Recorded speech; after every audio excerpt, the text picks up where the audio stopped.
Capítulo 7. Crisis, ruptura. La separación es como una quemadura de tercer grado, y cada capa de piel dañada se corresponde con las etapas que es necesario atravesar para curar y cicatrizar la herida. La primera capa, la más dolorosa, es el momento de la ruptura. Aunque el divorcio sea consecuencia de un proceso de deterioro y alejamiento paulatino, el momento de la decisión produce un gran choque emocional en ambos miembros de la pareja. Quedan atrapados entre la vivencia del tiempo en que todo estaba bien y el tiempo presente, un mero fragmento de angustia. No importa quién tomó la iniciativa, quién se va, quién se queda. Para los dos hay un instante en que el mundo parece detenerse o derrumbarse. No es lo mismo abandonar que ser abandonado, tomar la iniciativa o padecerla. Me niego a dividir el mundo en víctimas y verdugos, pues la pareja se fue desgastando, la responsabilidad es de los dos, aún en el caso de la inclusión de un tercero. En cuanto al torbellino de sentimientos que tiene su epicentro durante el momento de la ruptura, resulta indudable que no experimenta lo mismo quien se hizo vocero de la situación que quien se siente dejado de lado. Es probable que el que tomó la iniciativa se vea obligado a armarse mejor, a tener más claros los motivos de la separación. Se verá expuesto a la negativa del otro, a la ira o a los intentos de esperar un poco más para ver si las cosas se arreglan, frente a lo cual necesita estar muy firme en su decisión y negar a su vez los propios sentimientos de dolor y confusión. Si además quien se va lo hace con otro o con otra, sumará inevitables sentimientos de culpa. Para la supuesta víctima, la vivencia de rechazo es profunda, tanto como la grieta que el otro está abriendo en su autoestima. Es probable que los reproches y acusaciones aumenten, que se deje ganar por el enojo o el deseo de venganza, o por el contrario, quede invadido por la depresión. Mirta nos dice: yo no me considero separada, soy abandonada y nunca aceptaré que se haya ido. Manuel afirma: se fue porque el otro le ofrecía mayor bienestar económico. Lo nuestro era perfecto, ni un sí ni un no. Roberto indica: ¿cómo es posible que me hayan echado de mi propia casa, de mi propia vida? Desde ese lugar de negación, de queja y acusación, es fácil fantasear o efectuar revanchas dirigidas a devolver el daño causado por el otro. Algunos planean no otorgar el divorcio legal, otros no dejan ver a los hijos, acuden a escenas violentas, no se hablan jamás, no acuden conjuntamente a la fiesta de los hijos. Ambos roles son difíciles y ninguno deseable. Si el separado no toma conciencia de ello, la culpa o el reproche pueden impedirle dar un paso indispensable para la resolución de su crisis y asumir la responsabilidad compartida. En el momento de la partida, la llaga está al rojo vivo. Hay un hecho abrumador, por lo menos inevitable, aun cuando la separación llegue de común acuerdo. El efectivizarse, perdemos abruptamente la estructura familiar conocida, se altera la cotidianeidad. El matrimonio podía no proporcionar felicidad, pero era dador de identidad, nos confería rutas señalizadas para transitar. Ahora, en cambio, no sabemos bien qué hacer, a quién recurrir, con qué recursos contamos, ni, en definitiva, quiénes somos. En esto consiste la despersonalización que de una u otra forma experimentamos y la vivimos como podemos, sufriendo exigencias de afuera que no dejan el espacio ni el tiempo para lamerse las heridas de adentro. ¿Dónde vivir? ¿Cómo encarar el cuidado de los hijos? ¿Qué acciones legales tomar? ¿Cómo resolver los aspectos del dinero? Tarde o temprano un nuevo orden será establecido, pero por ahora el viaje hacia lo desconocido hace que pesen más las pérdidas que las ganancias, las complicaciones que el alivio. Federico nos dice: creo que el día después afecta más a los hombres que a las mujeres, porque ellas se quedan en la casa con los hijos y el hombre es el que rompe con todo. Para mí lo peor fue la pérdida del grupo familiar. Iris, de 40 años, con un mes de separada, nos dice: cuando llegó la separación concreta fue como partirme en dos. Una terrible sensación de desgarro. De golpe sentí que no pertenecía a ninguna parte. El naufragio de un matrimonio puede predecirse por los habituales planteamientos violentos y el hecho frecuente de que los dos se sientan abrumados a causa de la crítica, desvalorización, indiferencia, actitud pasiva y evasiva de uno hacia el otro. En los matrimonios inestables, los problemas frecuentes acaban con la relación. En lugar de tratar sus problemas de manera asertiva, la pareja se queda estancada en ellos. Sostienen las mismas conversaciones una y otra vez, moviéndose en círculos sin resolver nada. Cada uno mantiene su posición hasta que se sienten abrumados y lentamente empiezan a aislarse o distanciarse el uno del otro. Cuando se está en crisis, las peleas comienzan por cualquier motivo, y en todo se da una lucha de poder. ¿Quién puede más que el otro? La escalada de agresión y descalificación va aumentando. Una cosa trae aparejada a la otra, y lo único que se consigue es destruirse mutuamente. Pablo nos dice: pasaron 8 meses desde que me separé. Tengo mi vida más ordenada y mis hijos vienen seguido a casa, pero sigo mal. Lo que más me duele es no tener una familia. Rita le contesta: ¿ustedes creen que porque nosotras nos quedamos en la misma casa, las cosas son más fáciles? Flor, a quien las dificultades económicas la llevaron a regresar a la casa de sus padres junto a su pequeña hija, nos dice: es una situación muy loca, porque mis padres se meten en todo. Y mi ex llama todos los días con la excusa de preguntar por la nena, pero hace extrañas alianzas con mi madre. Yo pensaba que era el precio que tenía que pagar para que la nena estuviera bien cuidada, a cargo de los abuelos. Sin embargo, ahora estoy pensando que me aterrorizaba la soledad. A menudo nos separamos por las mismas razones por las cuales nos sentimos anteriormente atraídos. Me enamoré de él porque vivía pendiente de mí. Me separé porque no aguantaba su control. Siempre aceptaba todo lo que yo deseaba o proponía. No había nunca un no, hasta que me di cuenta que esto se convirtió en una dependencia de mis decisiones. Él nunca tomaba una. Empecé a aburrirme del vínculo. ¿Qué es lo que cambió? ¿Cómo se dio ese giro? Cada uno en la pareja ve venir el desenlace y no sabe cómo detenerlo.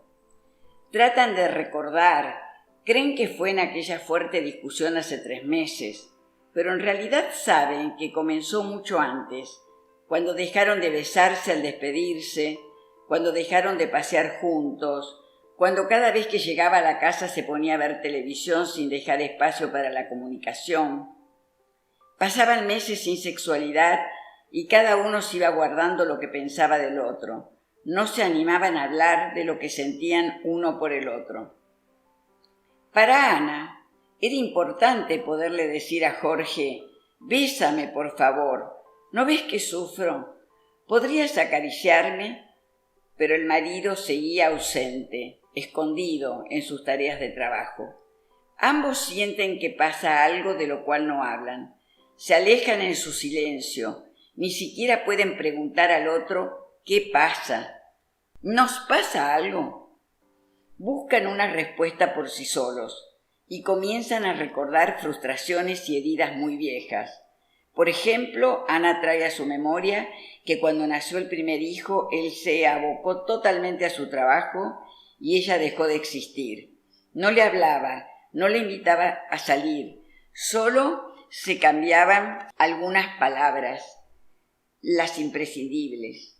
Poco tiempo después dejaron de dormir juntos. Aún así, ella seguía esperando que las cosas cambiaran, sin preguntarle y preguntarse: «¿Qué nos pasa?».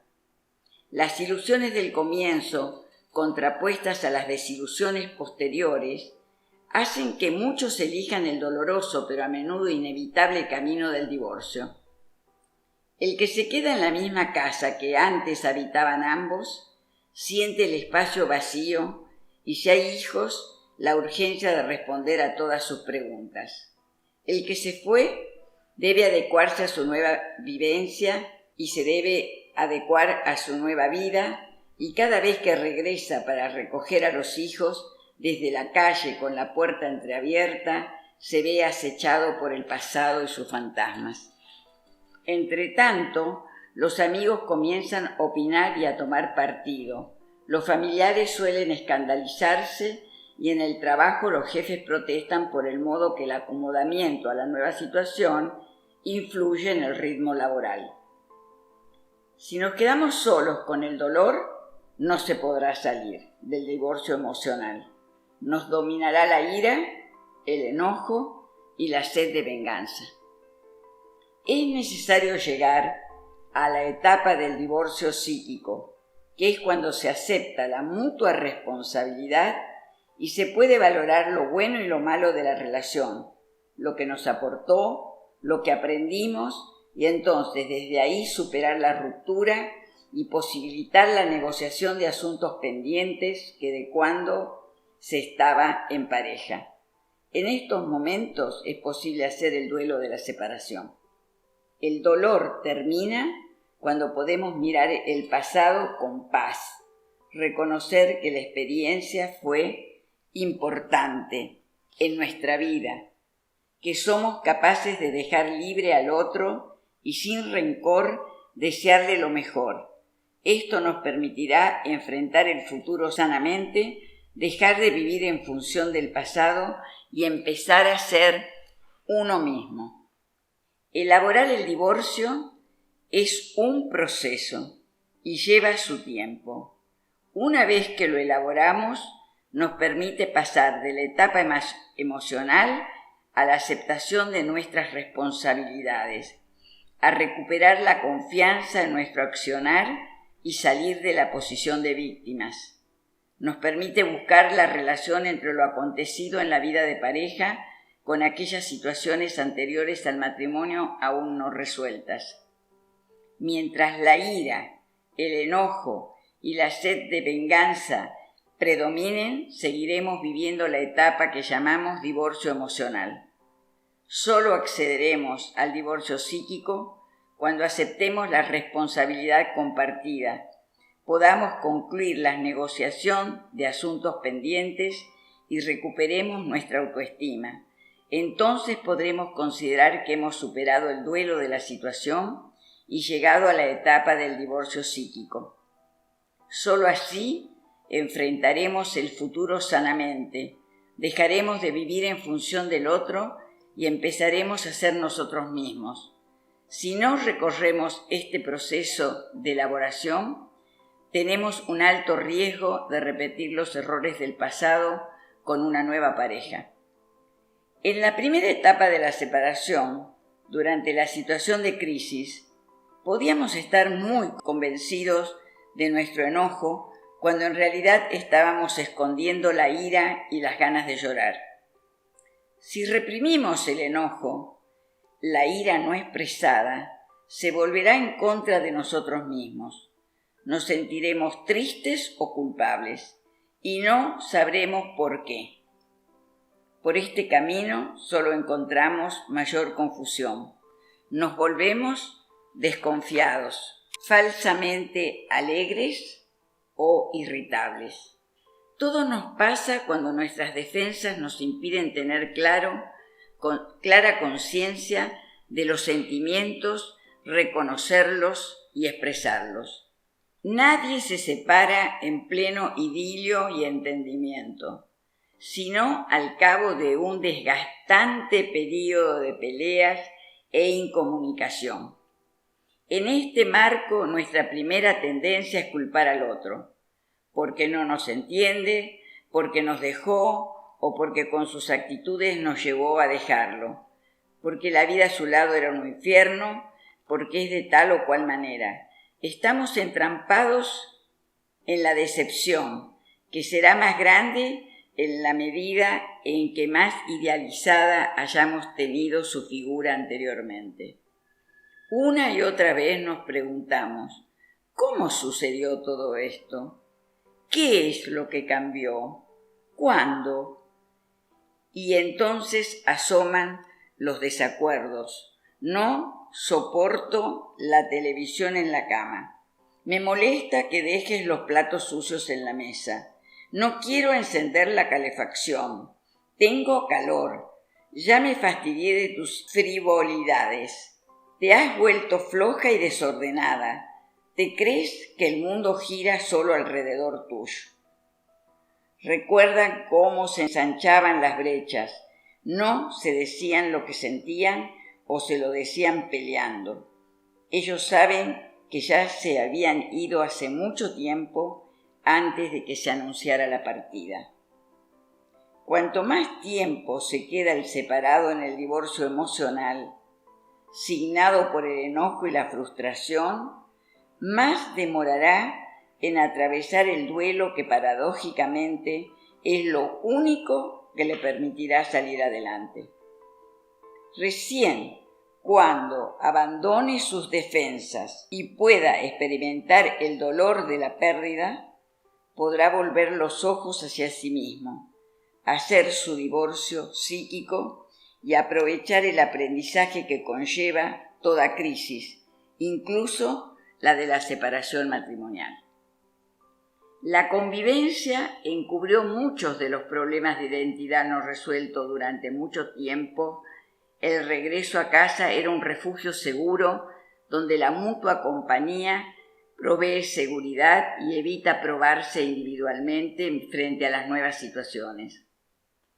En la separación afloran todos aquellos conflictos no resueltos de la adolescencia, pues ponen sobre el tapete todo lo que no se pudo ver ni vivir a su debido tiempo. Muchas parejas se casan en plena adolescencia para irse de la casa, para tener autonomía, buscando un salvador. Otras, al sentirse querido o querida y ser elegido en matrimonio, vivieron en ese momento un verdadero refuerzo de su autoestima. Si el otro nos elegía, quería decir que nosotros también teníamos nuestra cuota de grandiosidad. De pronto, no importa el tiempo pasado, el otro, otra, ha pasado de ángel a demonio. Muchos separados se lamentan. ¿Cómo pude pasar tantos años de mi vida al lado de alguien tan despreciable? Era un mueble, introvertido y sin capacidad de afecto. Cuando me casé no tenía experiencia, no sabía nada de la vida. Me aboqué a la casa y a los hijos. Y ahora es peor, no sé cómo moverme y tengo más años. Mucho miedo y la sensación de que perdí tanto tiempo. Yo soy el que estuvo enamorado de ella. La fui a buscar, la saqué de su país, sabía que era mayor que ella y aún así la elegí. Sin embargo, no puedo dejar de odiarla. No entiendo nada, me siento atrapado. ¿Acaso todas las separaciones suponen idéntica carga de reproche, enojo, pelea? ¿No es posible tomar distancia sin destruirse? Sí, es posible. De hecho, hay parejas que logran separarse sin tanto desprecio, sin insultos, venganzas, chantajes con los hijos u odios manifiestos, y que consigan una separación pacífica depende de muchos factores que tienen que ver tanto con la madurez personal como el autoconocimiento y las características del vínculo. Si no se superaron las heridas de la niñez, aparecen sentimientos como no merezco ser amado, me vuelven a abandonar, ¿qué tiene el otro o la otra que no tengo yo? Y todo esto dificulta la elaboración de la separación. De todos modos, en algunos casos, una separación muy amistosa no es sino la pantalla que oculta el enojo reprimido, un modo de seguir idealizando el vínculo y por lo tanto de permanecer atado a él. Poco a poco, si permitimos que nuestras emociones fluyan, abriremos el espacio necesario para salir del pobrecito, pobrecita, yo, y repensar la historia vivida en común con nuestros ex. Y desde ese lugar podremos finalmente descubrir que en esa historia no ha habido un inocente y otro culpable, sino dos responsables, tanto del placer que alguna vez supieron proporcionarse como de ese dolor que ahora experimentan. Esta es una oportunidad para centrarnos no solo en la historia de la pareja, sino en el propio argumento vital. ¿Cómo fue nuestra vida? ¿De qué modo los mandatos familiares y sociales marcaron nuestras elecciones y tiñeron nuestras expectativas? ¿Quiénes éramos? ¿Cómo cambiamos? ¿Y quiénes somos ahora? Es un camino preñado de avances y retrocesos, en el que junto con la pérdida podemos también empezar a sentir que existe una luz al final del túnel. No hay dos personas que vivan la separación del mismo modo, pero algo es seguro. La gran mayoría llega al matrimonio con muchos aspectos de su maduración no resueltos. Y así como esos asuntos pendientes no encontraron mágica resolución en la convivencia, tampoco la hallarán con el divorcio. El divorcio no resuelve el descontento que podamos experimentar respecto de nosotros mismos. Simplemente nos deja sin chivo expiatorio de esas situaciones que aún nos restan aclarar a solas. Si las sabemos aprovechar, tenemos aquí una magnífica oportunidad de aprender y seguir creciendo.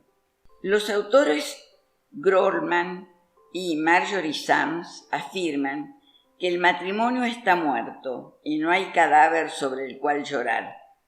El ex está afuera. En alguna parte hay algo sin terminar. Toda la vida es ruptura y cambio.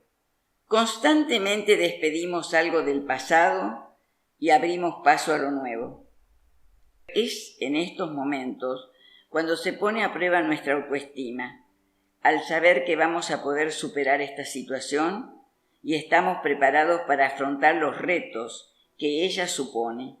No victimizarnos y no hablar de fracaso, pues vivir en pareja también significa hacerse cargo del dolor. Una cosa son los mitos sobre la pareja y otra la convivencia.